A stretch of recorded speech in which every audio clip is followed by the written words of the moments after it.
Les hommes ne sont pas nombreux sur la terre. Donc, quand une occasion se présente, on la saisit. C'est comme ça que j'ai saisi l'occasion qui s'est présentée. Bon, d'abord, c'est à l'église on s'est connus. Et il y a une fois où je crois qu'il y a eu, une révélation du genre d'un pasteur qui l'a convoqué, elle et puis, je crois, ses parents, où il était disant que son père lui disait qu'elle devait me prendre comme mari. Parce que, vu mon comportement, vu tout ce que j'ai dégagé, l'énergie que j'ai apportée à l'église, parce que je rappelle que j'étais beaucoup dévoué. Et je m'impliquais dans toutes les activités de l'église. C'est dans ce sens que son père a dit, il m'a même appelé pour me dire, qu'il veut que moi et sa fille, nous fassions chemin ensemble, que nous mettons ensemble. Et c'est dans ce sens qu'il lui a parlé. Et puis, d'un commun accord, on a décidé d'essayer pour voir ce que ça allait donner. Et c'est en ça qu'on s'est mis ensemble. Et puis, on a même parlé de fiançailles et tout ça. Donc, vous étiez toujours avec elle avant de voyager? Effectivement. On a même fait les fiançailles avant que je voyage. Que s'est-il passé pour que vous puissiez mettre fin à ces fiançailles? Vous savez, frère Roland, si je peux me permettre, vous savez, l'homme peut décider, mais il faut tenir compte aussi du cœur. Vous savez, moi j'ai accepté de me mettre avec elle par reconnaissance envers tout ce que son père a pu faire pour moi. Vous comprenez? Aujourd'hui, si elle peut pas dire qu'elle n'est pas au courant de mon choix, parce que je tiens à lui rappeler que c'est elle, depuis que j'étais là-bas, c'est elle qui m'a appelé une fois en vidéoconférence et puis m'a présenté ma nouvelle chérie que voici. Donc vous ne la connaissiez pas auparavant? Même pas. Vous l'aviez connue par le biais de... Par un groupe WhatsApp qu'elle a créé par rapport à un commerce que je lui avais demandé de faire. Ok. Donc, non, expliquez-nous, parce que vous voyez que je suis obligé de poser des questions. D'accord. Parce que je ne comprends pas en fait. D'accord. C'est à vous de me faire comprendre. Étant là-bas, je lui ai donné des sous pour qu'elle mette en place une activité. D'accord. Et quand elle a commencé l'activité, elle a jugé bon d'associer une autre personne à l'activité. Donc c'est dans ce sens qu'elle crée un groupe WhatsApp et qu'elle ajoute, elle, son amie. Et une fois, pendant que nous étions en train de converser, elle fait un appel vidéo et là, elle me présente maintenant sa camarade en question. Sinon, je ne la connaissais pas avant. Oui, et elle vous présente sa camarade et elle vous dit de la prendre maintenant, c'est ça? Non, elle ne me présente pas, elle ne me dit pas de la prendre. Mais ce que je suis en train de vous dire, c'est ce que je disais tout à l'heure. Moi, je me suis mis avec elle par reconnaissance envers son père. Sinon, pour de vrai, tu m'excuses, hein, tu es une belle femme. Ça, je n'en disconviens pas. Mais, en toute franchise, c'est pas mon genre de femme. Moi, j'aime pas trop les femmes en chair. Et puis, voilà. Et puis, je rappelle que lorsque mon père s'est séparé de ma mère, ma marate qu'il a pris, c'est une femme un peu en chair. Donc, du coup, elle m'a fait subir vraiment des choses horribles. Donc, quand moi, je vois une femme un peu en chair, moi, ça me fait pratiquement penser à ma marate. J'essaie tant bien que mal de lui expliquer, mais elle ne veut rien savoir. Elle ne veut rien savoir. Puisqu'elle m'a convoqué ici, Dieu merci. Donc, moi, je vais profiter du micro pour lui dire, prends ton courage à deux mains parce que moi, je ne vais pas aller affronter ton père. C'est quelqu'un que je respecte beaucoup. Il a beaucoup fait pour moi. Va lui dire, expose-lui la situation et puis on passe à autre chose. C'est tout ce que je lui demande. Donc, vous avez connu Josette par le biais de Grace Maréline. Oui. Les deux sont des amis. Oui. Donc, vous étiez allé de l'autre côté étudier ou bien c'était pour les études? J'ai eu 12 études, puis je suis parti. D'accord. Là où vous êtes parti, il n'y avait pas de femmes là-bas? Des femmes, si, il y avait des femmes. Mais pourquoi choisir l'ami de votre fiancé? C'est ce que je suis en train d'expliquer. Peut-être qu'elle avait des atouts qu'elle n'avait pas. Et puis, comme je le disais tantôt, moi, les femmes en chair, bon, c'est pas oui, tout. mais elle était en chair quand vous avez décidé de faire chemin avec elle. Bon, par reconnaissance, hein, par rapport à ce que son père a fait pour moi, c'est ce que j'étais en train de dire tantôt. C'est comme si j'avais un peu la main forcée. Donc, pour ne pas décevoir. On peut comprendre que vous ayez eu la main forcée et qu'à un moment donné, vous décidez de vous rétracter. Ça, c'est votre droit le plus légitime. Mais quant à aller choisir celle qui est considérée comme sa meilleure amie, c'est elle qui vous a introduite auprès d'elle. On peut comprendre que vous choisissez une autre sœur. Mettez-vous à sa place. Est-ce que si elle vous avait fait ça à vous, vous auriez aimé? Non, mais vous savez, dans une relation, il ne suffit pas de mettre. Il faut qu'elle se mette aussi à ma place parce que je ne vais pas m'engager dans quelque chose qui va me causer préjudice demain. Moi, je lui pose la question. Qu'est-ce que tu souhaiterais? Que je te pousse et que derrière toi, je forme une autre relation où je te dise la vérité, pourquoi on en reste là en même temps? Tu choisis quoi? Qu'est-ce qui est pire? c'est de te dire en même temps que je ne ressens plus rien pour toi. Mais est-ce que vous Et tu me laisses comprenez, faire ma vie. vous comprenez l'ampleur du traumatisme que vous êtes en train de créer en elle, en fait? Parce que nous a fait comprendre sur ce plateau que vous étiez à 2 mois de confirmer votre relation. Et c'est à 2 mois, non seulement que vous lui dites que vous ne voulez plus d'elle, et c'est pas de par votre bouche qu'elle découvre, mais elle est informée de manière hasardeuse que vous entreteniez maintenant une relation avec sa meilleure amie. Je pouvais rester là-bas et puis prendre le téléphone. Allô, Marilyn, bon, toi, moi, c'est fini. Par considération. Je dis, mais par considération. J'ai effectué le voyage, je suis venu. Je l'ai convoqué en tête à tête. Essayer de lui expliquer de A à Z.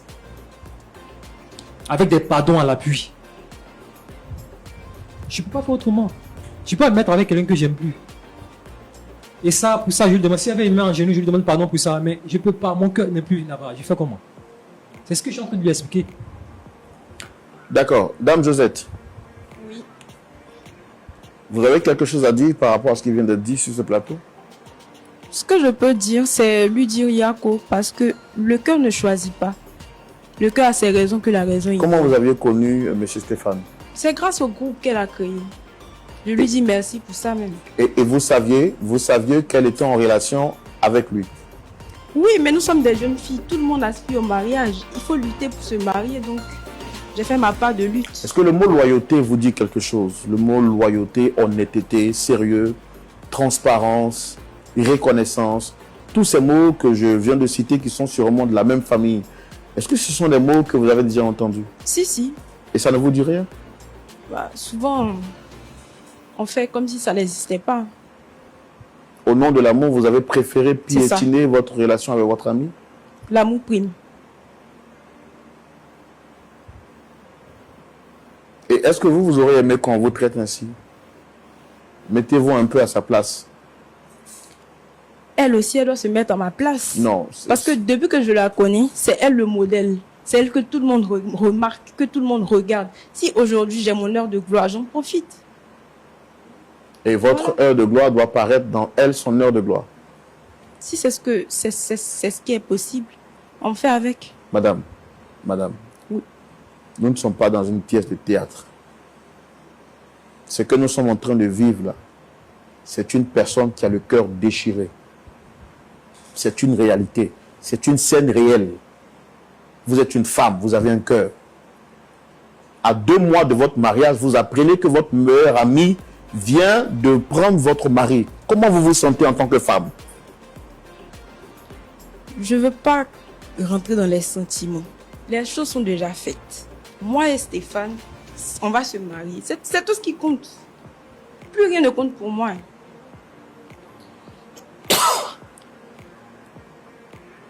En plus, les hommes ne sont pas nombreux sur la terre. Tant qu'à faire, si j'en ai eu un, je le prends, peu importe à qui il appartenait auparavant. Et vous partiez à l'église, c'est ça? Oui. D'accord. Merci. Pasteur Boko, pasteur Ayetwali, nous voici en face d'une situation trahison, méchanceté, ingratitude. Tous ces mots-là peuvent se retrouver dans cette situation que vous venez de découvrir avec moi.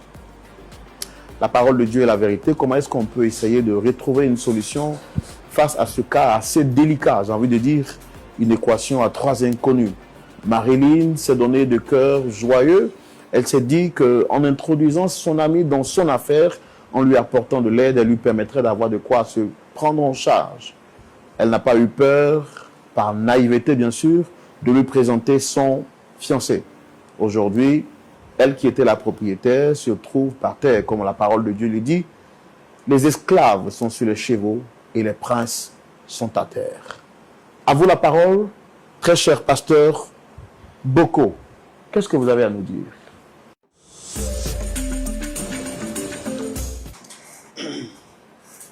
Merci Roland. Je salue Stéphane. Ça passe. Voilà, tu es bien mis en valeur absolue. Comme si tu sortais indemne de la situation. Alors, je voulais te poser vraiment une question assez simple. tout à l'heure, dans ton discours préliminaire, tu as fait remarquer que c'est le papa de Grâce qui est ton pasteur et qui a été pour toi comme un père, qui a tout fait pour toi. Et à un moment donné, il a bien voulu que tu épouses sa fille pour que la famille continue comme ça. Et tu as accepté par reconnaissance, comme tu as dit. Maintenant, est-ce que, après que tu aies rencontré, c'est Joseph, c'est ça? Josette. Est-ce que tu as informé ton pasteur ou ton papa, pour dire comme ça? Non, je ne l'ai pas informé. C'est ce que je tente de lui dire. Je dis par respect pour lui. Je ne peux pas me tenir en tête à tête avec lui et puis annoncer que j'aime plus sa fille et que j'ai trouvé une autre. C'est tout ça, je lui dis d'aller porter le message puisqu'elle est la mieux placée. Et c'est ce que tu appelles du respect?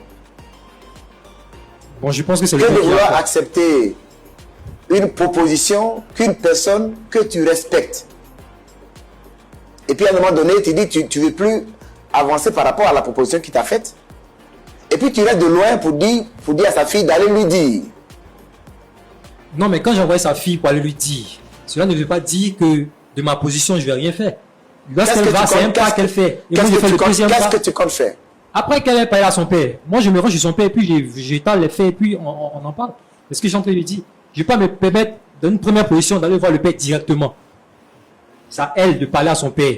Et quand le terrain est fait, là, moi, je viens et puis je parle en second plan. Est-ce que j'ai entendu lui dire? Non, on reste dans le parallélisme de forme, comme on dit. C'est à toi ce que ton père a parlé en premier, n'est-ce pas? Avant que... C'est ça, non? Pour que tu puisses la prendre comme ta femme, c'est ça, non? À elle, à moi, bon, je me souviens plus qu'elle est nous a parlé nous deux. Mais il vous a parlé vous deux. Mais il a parlé à qui en premier? À moi, ouais. Voilà.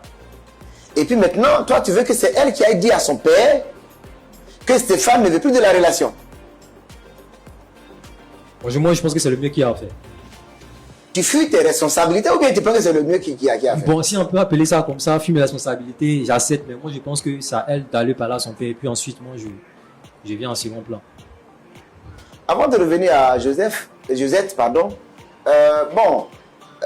c'est déplorable quand même, hein, que souvent, en tant que, par rapport à nos positions de pasteur ou bien de grands responsables, bon, ben, on fait des branchements.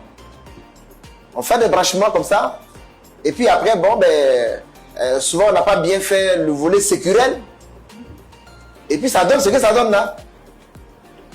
En tout cas, moi, je voulais profiter déjà de cette occasion pour dire à ceux qui font les branchements de faire attention. Parce qu'après, le cœur des jeunes gens que vous branchez l'un avec l'autre, souvent après, ces cœurs-là ont des traumatismes qu'on ne peut pas guérir. Aujourd'hui, Grâce, elle a tous les problèmes. Stéphane dit il ne peut plus continuer avec elle. Et il se trouve que même c'est avec sa propre soeur, sa bonne soeur, que Stéphane est parti se mettre. Maintenant, Josette, aussi, toi aussi. C'est vrai, tu parles d'amour, tu parles de mariage, bon, parce que c'est le bonheur que tu as eu maintenant. Ça te dit rien de raser ta soeur comme ça?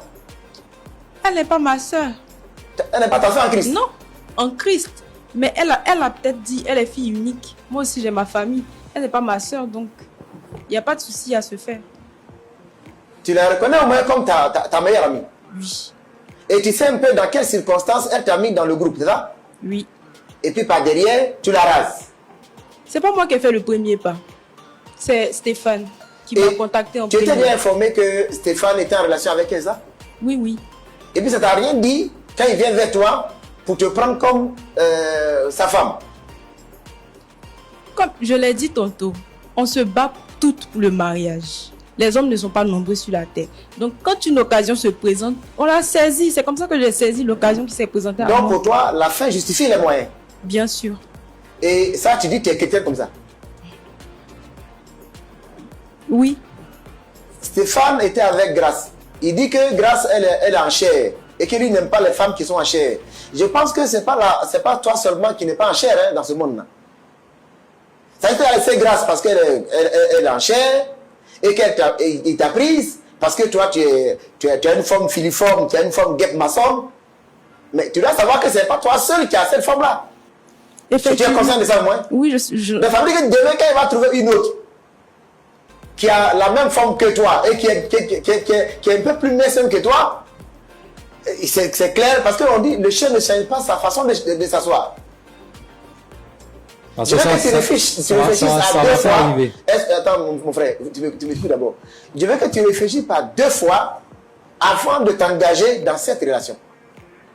Si un homme à qui un pasteur a parlé, même si je ne suis pas d'accord avec le branchement, mais quelqu'un qui lui a fait du bien, et qui prenait comme son père, qui lui a parlé, et qui a même de passer par derrière, et prendre sa propre camarade pour sa femme aujourd'hui, ma soeur, il faut que tu prennes attention, parce que sa façon de faire là, c'est pas évident qu'il reste fidèle à toi demain. Hein.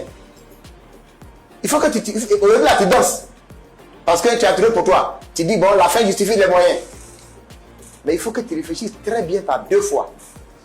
Quelqu'un qui peut changer rapidement comme ça. Et puis les belles femmes là. Tu sais, souvent, c'est qu'on dit, et puis les filles ne comprennent pas. Avant qu'un homme choisisse une femme, on ne vient pas aligner toutes les femmes belles là devant lui et puis choisir. Il choisit aujourd'hui, et puis demain, il y a une autre qui est plus belle. C'est ce qui s'est passé à Stéphane. Et je sais que souvent on dit les femmes, ah, mais tu es la plus belle femme du monde. Toi-même, tu sais très bien que tu n'es pas la plus. Comme les femmes aiment le mensonge, c'est pas le problème. Ça dit quand on dit que tu es la plus belle femme du monde là, eh ben c'est vrai. Elle sait très bien qu'elle n'est pas la plus belle. Demain, il va trouver une plus belle que toi. Et il va faire le même coup. Parce qu'on s'aime et on reconnaît ce qu'on a s'aimé.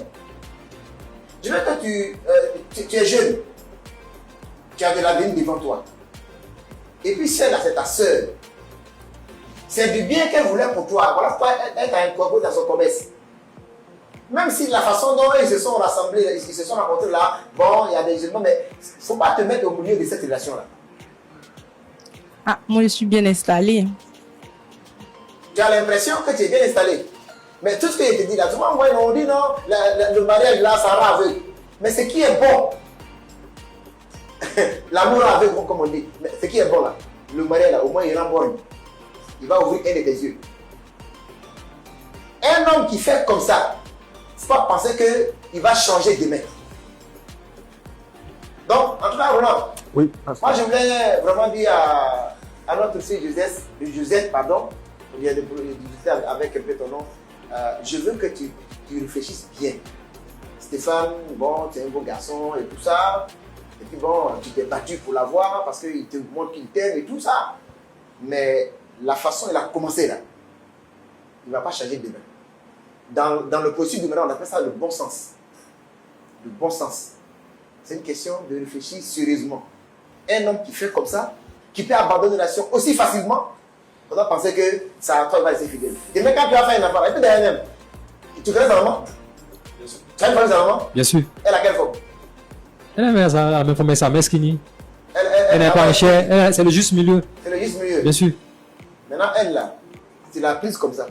Tu ne sais même pas, d'ici 2 ans, 3 ans, quand elle fait 2, 3, 4 enfants, comment elle sera? Quand elle sera comme grâce. Il y aura un docteur qui va la suivre. Il y aura des coachs sportifs. Il y aura un docteur qui va suivre. Oui, oui. Voilà comment vous faites vos histoires. Voilà comment vous faites vos histoires. Comment? Un docteur va la suivre. Et si c'est que, parce que vous voyez, à chaque niveau de la vie de la femme, il y a sa beauté. Tu laisses grâce parce que tu penses qu'elle est grosse, mais un docteur pourra la suivre aussi pour qu'elle devienne skinny. Par reconnaissance pour son père. Par rapport à tout ce qu'il a fait pour toi. L'ingratitude, ce n'est pas quelque chose que Dieu approuve. Si tu n'étais pas d'accord au départ, tu peux dire non. Tu dis, papa, il te respecte bien. Et de toute façon, il te respecte là, je ne veux pas que de telles situations-là viennent envenimer nos relations. C'était plus simple. Mais le traumatisme que tu es en train de causer au cœur de grâce, et puis l'ingratitude dont tu es en train de faire preuve par rapport à celui qui t'a aidé. Aujourd'hui, tu es parti étudier en Europe, tu es revenu avec de bons diplômes, tu as travaillé. Mais attention, l'ingratitude rattrape toujours. Non, Joseph, je ne veux pas que tu rentres dans cette relation pour avoir de discuter demain. Pasteur Aye, on va vous donner la parole. Merci, Roland. Il me semble que Stéphane veut dire quelque chose.